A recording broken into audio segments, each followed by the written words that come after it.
Hello students, कैसे हैं आप लोग। आज हम लोग चैप्टर 10 का पार्ट 2 ले रहे हैं। हम लोगों ने लास्ट लेक्चर में लिया था that is the cell cycle बेटा। उसमें मेजरली 2 फेजेस होते हैं, interphase and M phase. Okay, interphase 95% timing cover करता है और इंटरफेज में हम लोगों ने अलग अलग पढ़ा था G1 phase, S phase, G2 phase, जिसमें कोई भी डिवीजन नहीं हो पाता है, that is the Z0 phase. तो बेटा आज हम एम फेज पढ़ रहे हैं। एम फेज में जो फर्स्ट आता है that is the prophase. First है that is the prophase. Okay, important है, ध्यान रखना। ये सबसे पहला स्टेज है। एम फेज को हम कैरियोकाइनेसिस भी बोलते हैं। कैरियोकाइनेसिस का मीनिंग होता है न्यूक्लियर डिवीजन। ओके, तो ये माइटोसिस का सबसे पहला ये फेज होता है। जो माइटोसिस में जो हम लोगों ने एस फेज पढ़ा, उसके बाद ये प्रोफेज आता है। ठीक है, यहाँ पे एक क्या होगा, मतलब in the S and G2 phase the new DNA molecules formed. पर वो क्या होते हैं, वो दोनों अलग अलग नहीं होते, वो एक ही दूसरे से लगे हुए रहते हैं। तो प्रोफेज क्या बोल सकते हैं, दैट इज द इनिशिएशन। बेटा जो पॉइंट्स में लिखवा रही वो लिखिएगा। initiation of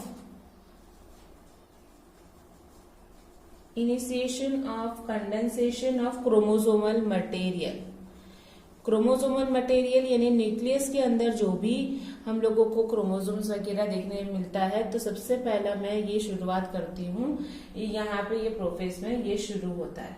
इट मीन्स जो क्रोमोसोमल मटेरियल होते हैं वो एक दूसरे से पूरे मतलब कि झुंड में रहते हैं, वो अलग अलग ही रहते हैं। तो हम लोगों को ये देखने को मिलेगा झुंड में नहीं रहेंगे, वो अलग अलग, ऐसे ये क्रोमोसोम है, ये अलग क्रोमोसोम है, ये थर्ड क्रोमोसोम है, ऐसे करके।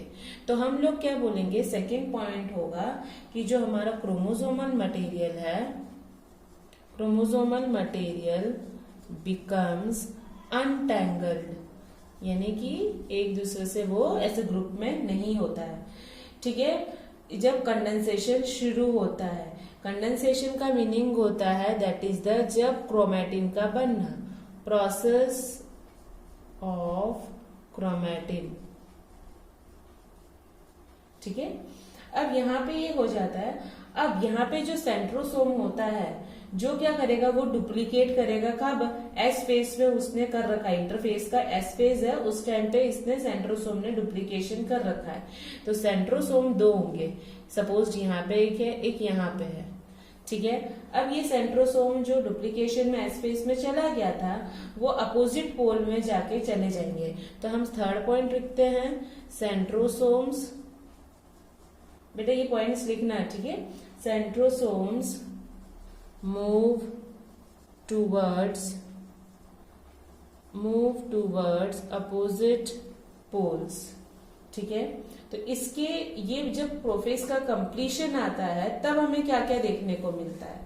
जब हमें प्रोफेज का जो क्रोमोसोमल मटेरियल है वो कंडेंस्ड हो चुके हैं और एक पूरे कॉम्पैक्ट मास बना चुके हैं, और जो क्रोमोसोम्स क्या है वो हमें पूरा एक दूसरे से अटैच्ड एक दूसरे से सेंट्रोमियर में से दिखता है। ठीक है, जो सेंट्रोसोम होता है, सेंट्रोसोम यानी कि जो हम लोगों ने क्रोमोसोम्स ये से पढ़ा, ये है सेंट्रोमियर, ये है क्रोमैटिड। तो वैसे सेंट्रोसोम भी एक ऑर्गेनल है जो डुप्लीकेशन करता है इंटरफेज में, वो अपोजिट पोल्स में चले जाता है, और यही सेंट्रोसोम्स कुछ छोटे छोटे प्रोटीन के ऐसे मॉलिक्यूल्स निकालता है ऐसे। ठीक है, और उसको हम लोग बोलते हैं दैट इज एस्टर्स, याद रखिएगा। ठीक है, उसको हम लोग बोलते हैं ester. The two esters together with the spindle fiber form mitotic division। Spindle fibre हम आगे बताते हैं, यही एस्टर्स आगे जाके एक स्पिंडल फाइबर बनाते हैं और वो उसको हम लोग बोलते हैं माइटोटिक एपरेटस। एपरेटस यानी कि जो माइटोसिस में हमें दिखना है। तो प्रोफेज आया था तब तुम्हें ये लिखना है। अब जैसे ही हम लोगों को ने देखा कि प्रोफेज खत्म होता है, माइक्रोस्कोप में देखते हैं, वहां पे कोई भी Golgi complexes, endoplasmic reticulum, nucleolus, nuclear envelope, ये कुछ भी हमें देखने को नहीं मिलता है। कब, प्रोफेज के एंड में। ठीक है, प्रोफेज के एंड में मुझे ये कोई भी चीजें देखने को नहीं मिलती है। अब आता है सेकेंड फेज आता है, दैट इज दी मेटाफेज। ठीक है, अब हम लोगों ने क्या पढ़ा था बेटा कि वो अलग अलग वो क्रोमोसोम्स में हो रहे हैं, तो यहां पे हम ये बोलेंगे मेटाफेज में कि जो न्यूक्लियर का एनवेलप होता था, ये न्यूक्लियस था, ये न्यूक्लियर एनवेलप था, और यहाँ पे मुझे ये ऐसे करके ये क्रोमोसोम्स दिख रहे थे। अब न्यूक्लियर का जो एनवेलप है वो डिसइंटीग्रेट हो गया। डिसइंटीग्रेट का मीनिंग क्या है? टूट चुका है। ठीक है, वो क्या हो गया? तो हम लोग फर्स्ट पॉइंट लिखेंगे, that is disintegration of nuclear envelope। ठीक है, इट मीन्स दैट ये माइटोसिस का सेकेंड फेज है, उसमें ये न्यूक्लियर एनवेलप हट जाता है। और अब न्यूक्लियर हो जाएगा तो क्रोमोसोम्स जो अंदर थे वो साइटोप्लाज्म में पूरे स्प्रेड हो जाएंगे, तो हम लिखेंगे that is the chromosomes spread through the cytoplasm of the cell. ठीक है, जहां पे ये क्रोमोसोम कंडेंसेशन का हम लोग बोलेंगे स्प्रेड हो गए, तो हम लोग बोलेंगे क्रोमोसोम बिकम कंडेंस्ड, और हम माइक्रोस्कोप में ये देख सकते हैं। ठीक है, और इसी स्टेज में हम लोग क्रोमोसोम की स्टडी कर सकते हैं। वे क्रोमोसोम कैसा दिख रहा है उसकी हम लोग स्टडी कर सकते हैं। Study the morphology of chromosomes. ठीक है ना, विच इज, अब हम देखेंगे, स्टडी करते हैं मॉर्फोलॉजी ऑफ क्रोमोसोम।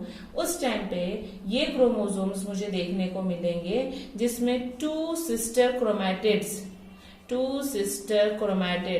हमें दूसरे छोटे छोटे क्रोमैटिड्स, सिस्टर क्रोमैटिड्स देखने को मिलेंगे, which are held together by the centromere. अब देखो बेटा, ये होता है क्रोमोसोम्स। ठीक है, ये है सेंट्रोमियर, ये है क्रोमैटिड। सिस्टर क्रोमैटिड्स का मीनिंग होता है ऐसे। Okay, it means that mixed form में मुझे जो एक सेंट्रोमियर से मुझे देखने को मिल रहा है उसको हम लोग बोलते हैं सिस्टर क्रोमैटिड्स। ओके, अब ये which are held together with the centromere ना, एक छोटा सा डिस्क शेप का स्ट्रक्चर मुझे सेंट्रोमियर के पास देखने को मिलेगा, ये डिस्क शेप का, और ये जो डिस्क शेप का है उसको मैं बोलूंगी दैट इज काइनेटोकोर्स। ठीक है, और ये जो स्ट्रक्चर्स होते हैं वो ही स्पिंडल फाइबर को अटैच्ड करते हैं। अब यहाँ पे मैंने ऐसे करके, ये क्या था? दैट इज सेंट्रियोल, और इसमें से ये सारे माइक्रोट्यूब्यूल्स बाहर निकल रहे हैं। ठीक है, अब ये क्या करेंगे? ऐसे करके स्पिंडल फाइबर बनाएंगे। ठीक है, अब यहाँ पे ये स्पिंडल फाइबर में ही क्रोमोसोम्स ऐसे अटैच्ड रहते हैं।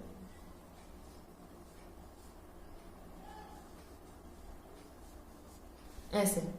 ठीक है, तो ये जो स्ट्रक्चर्स होते हैं स्पिंडल फाइबर के, वो क्रोमोसोम से अटैच रहते हैं और वो सेल के सेंटर में से हट जाते हैं।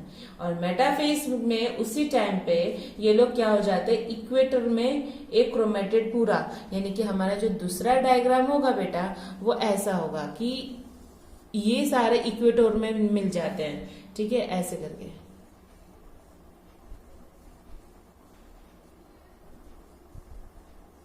ऐसे करके इक्वेटोरियल प्लेट बनाना शुरू कर देते हैं। तो हम ऐसा बोलेंगे कि chromosome coming to lie at the equator में पूरी एक लाइन बनाना शुरू कर देते हैं ये लोग। ठीक है, अब जो एक हम लोगों को ये जो इक्वेटर में जो लाइन बनी ना, उसको हम लोग बोलेंगे that is the metaphase plate. बेटा ये डायग्राम अच्छे से आप लोग याद भी करना। तो हम उसका अटैचमेंट फीचर्स मेटाफेज का देखते हैं।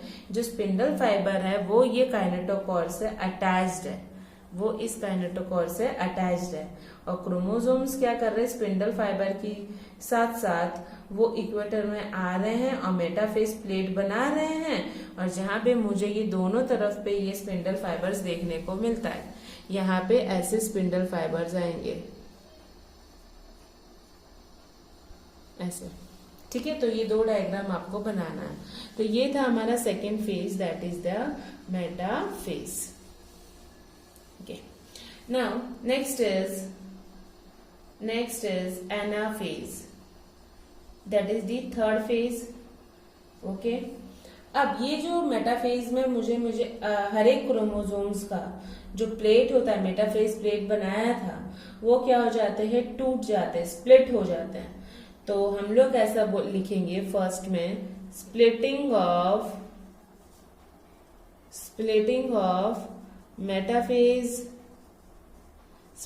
Of metaphase plate. ठीक है, जिसमें क्या होता है, जो क्रोमोसोम्स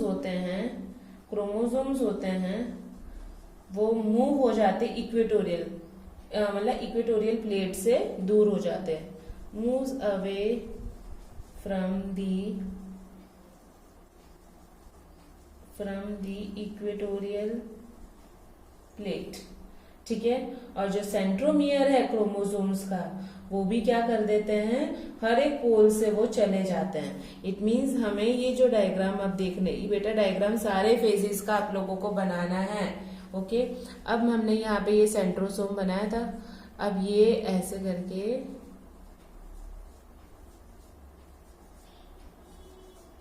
ऐसे, ये सेंट्रोसोम है,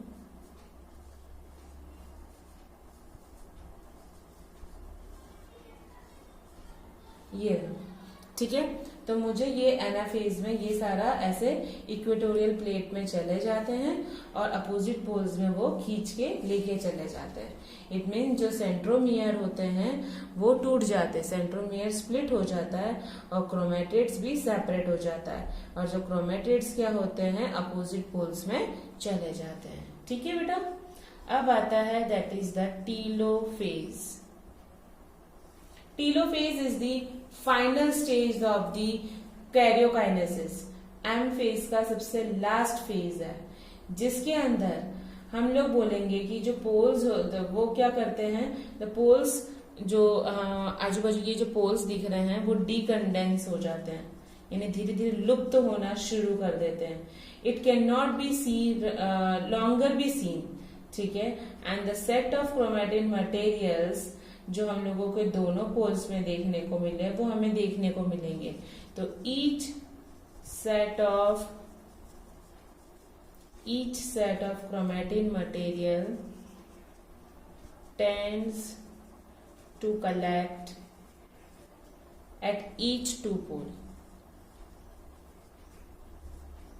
ओके, क्रोमोसोम्स जो हम लोगों को अपोजिट साइड में देख रहे हैं, वहां पे मुझे बहुत ही ज्यादा झुंड में, क्लस्टर में देखने को मिलता है, और एक न्यूक्लियर एनवलप वापस शुरू हो जाता है ये क्लस्टर में, जिससे 2 डॉटर न्यूक्लियाई देखने को मिले।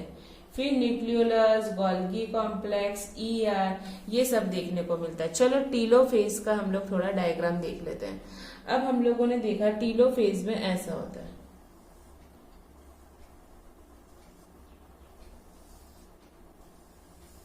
ठीक है। अब यहाँ पे ये जो सेंट्रोल्स था वो तो चले जाएगा, ये इधर इक्वल नंबर ऑफ क्रोमोसोम्स हमें देखने को मिल रहा है।